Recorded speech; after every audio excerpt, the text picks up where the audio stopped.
I'm a huge Star Trek fan. I need to keep this video short, so I'm not going to give you a list of my qualifications. Just suffice it to say that I love Star Trek. My favorite iteration of the franchise is The Next Generation. And I have that TV show down so cold that I can usually give you the synopsis of a given plot based on the name of an episode, or vice versa. We know more than ever before, but who knew bias was the bane of all you study? We know more than ever before, but who knew bias was the bane of all you study?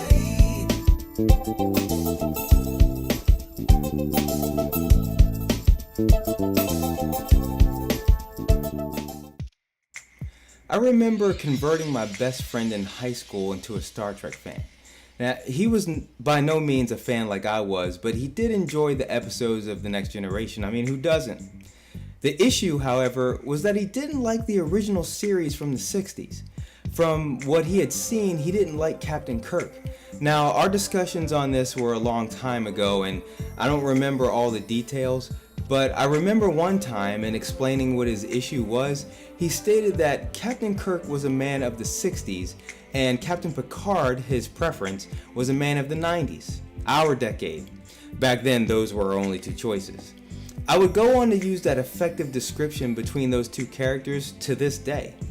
It's been said for some time now, and I happen to agree with this as a fan, that Star Trek The Next Generation is the fully realized version of Star Trek that creator Gene Roddenberry couldn't accomplish for one reason or another in the 1960s. Captain Picard wasn't just a man of the 90s, he represented Gene Roddenberry's fully realized version of a humanity that he would describe as grown up. I still don't think we've ever caught up to Captain Picard and all those brilliant speeches over those seasons. And listening to him, you can't help but catch a vision for humanity, for yourself. This as we witness incident after incident where our 24th century heroes are tempted with returning to the basest survival instinct of humans, but overcome that temptation by applying logic, the lessons of actual history, and applying the know-how of Star Trek's fictitious future history and technology. And the best of Star Trek isn't about learning lessons from the past either. In universe, humanity had already learned the lessons from the past. Often, and recent Star Trek shows notwithstanding, they didn't have to learn them again.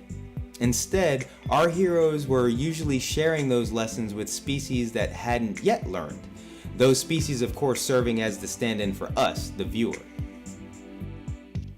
Anyway, people may not remember, but this concept of the man of the 90s started to permeate throughout all pop culture, not just Trek.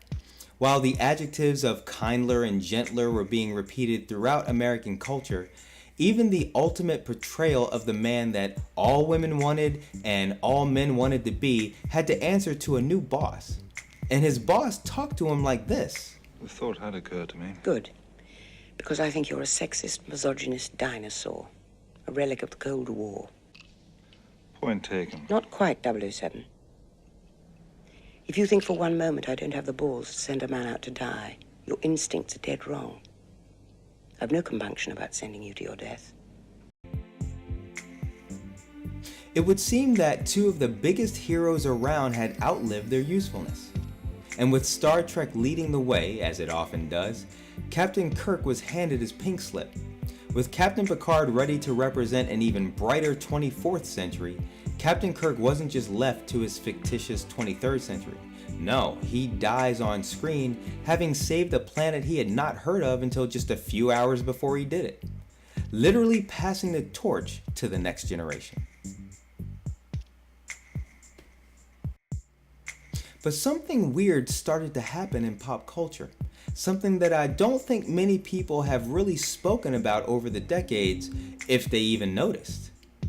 See, in the 90s, around the same time we were putting Colonel Nathan Jessup in jail, questioning the methods of how he kept us safe, in Sleeping with the Enemy, Julia Roberts had to fend for herself against her man of the 60s ex-husband because her man of the 90s boyfriend wasn't quite up to the task of defending her.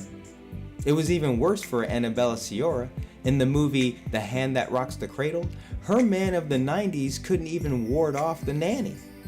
Going back to Star Trek, remember when Captain Kirk died? He had to come back and do that because Captain Picard couldn't handle the evil Dr. Soren by himself. Our pop art started to identify the man of the 90s as weak. And even worse, here recently they started to count him among pop culture's enemies? The same socially conscious, resolute, and capable Captain Picard that stood up and said things like this. We'll simply be restoring them to their natural evolution. Who the hell are we to determine the next course of evolution for this people? Jean-Luc, there are 600 people down there. We're only moving 600 people. How many people does it take, Admiral, before it becomes wrong? 1,000? 50,000? 1,000,000? How many people does it take, Admiral? He now visits Starfleet Command, an organization to whom he dedicated his life, not even so much as having a family of his own after saving the planet more than once, only to be spoken to like this. I will need a small, warp-capable reconnaissance ship with a minimal crew. And if you feel that my rank makes me too conspicuous, well then, I am content to be demoted to captain. Sheer fucking hubris. We used to sing about James Bond. Carly Simon said that nobody does it better. It makes us feel sad for the rest. Nowadays, we let Bond know that he's easily replaceable. We also let Bond know that no young woman wants him anymore. Now that James Bond has had a daughter, his child and legacy will be happily accepted upon his demise, sacrificing himself, saving the world. Don't think this is just about Captain Kirk and James Bond either. There was another character heavily influenced by James Bond and Howard Hughes, really, created in the early 70s. Recognize this guy? Sure, Robert Downey Jr.'s portrayal of Iron Man is a little different from his 70s Marvel Comics origins, but you can still see the swagger of James Bond's influence on him, right? Genius, billionaire, playboy, philanthropist. But after all the playboying, he settled down, didn't he? He had a daughter too, just like James Bond. And Tony Stark died saving the world, galaxy actually, just like James Bond and Captain Kirk. I don't think it's a coincidence. I think it's a cultural narrative trend. Men of the 60s, thanks for saving the world, but your time is done. And We're gonna be okay. We can rest now. still don't see it? The recent Star Wars movies showcase that narrative from the perspective of the beneficiary. Two more of my Generation X childhood heroes, Luke Skywalker and Han Solo, both die saving the galaxy too, leaving behind a daughter figure that would end up claiming Han's ship, Han's life debt partner, Luke's ship, Luke's lightsaber, Luke's house, even Luke's name. 007, Star Trek, Star Wars, Marvel, art imitates life. Rational viewer, I think we can agree that no matter what caused this narrative, it's not accidental. But those were men of the 60s, right? 30 years ago, I accepted why they had to be ushered out. As a kid, I went from wanting to be like them to understanding why I shouldn't want to be. However, I seem to have completely missed how Captain Picard somehow became the enemy. Captain Picard was the fictitious avatar of how Generation X was going to change the world, man. I used to listen to Jesus Jones sing about how we didn't want to be anywhere else in history while we were watching the world wake up. I felt Eddie Vedder on MTV Unplugged decide not to be communicatively absent about so-called women's issues. I was very aware of the historical moment I was living through when we all watched the people break pieces off of the Berlin Wall. A fundamentalist Christian at the time, I was challenged in my religion while processing both the death of Matthew Shepard and watching Norman Corpy on The Real World Season 1 on MTV. The only season I've ever watched, by the way. I wanted to be Captain Jean-Luc Picard. How in the hell did I become the enemy? I'm an armed forces veteran. I was already on active duty during the events of September 11th, 2001. I wasn't harmed in any conflict, but it's not hard to imagine a path where I could have been called to make the ultimate sacrifice after the turn of the millennium. Now, it's not saving an entire planet or galaxy, but it's frustrating and discouraging to think that I could have met that fate while in my own country and culture I'm thought of as a cultural enemy. I'm not the enemy. But some of these sentiments make me question whether or not I want to be an ally.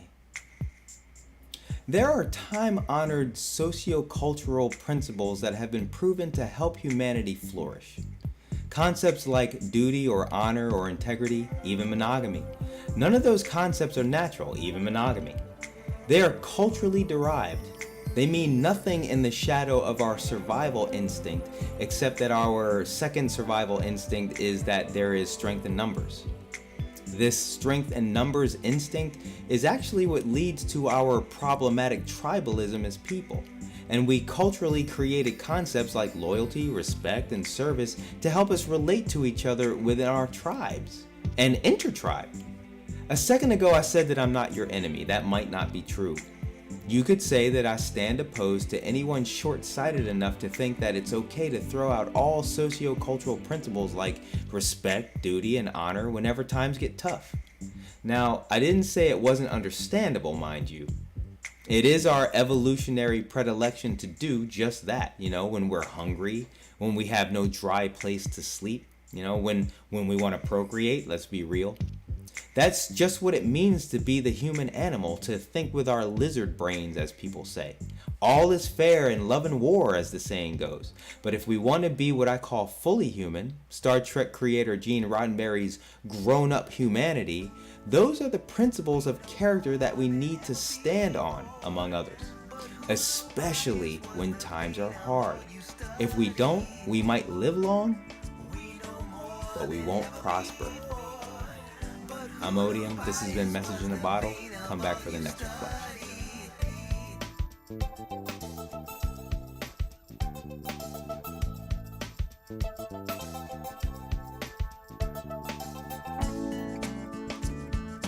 All the born beliefs of the mind.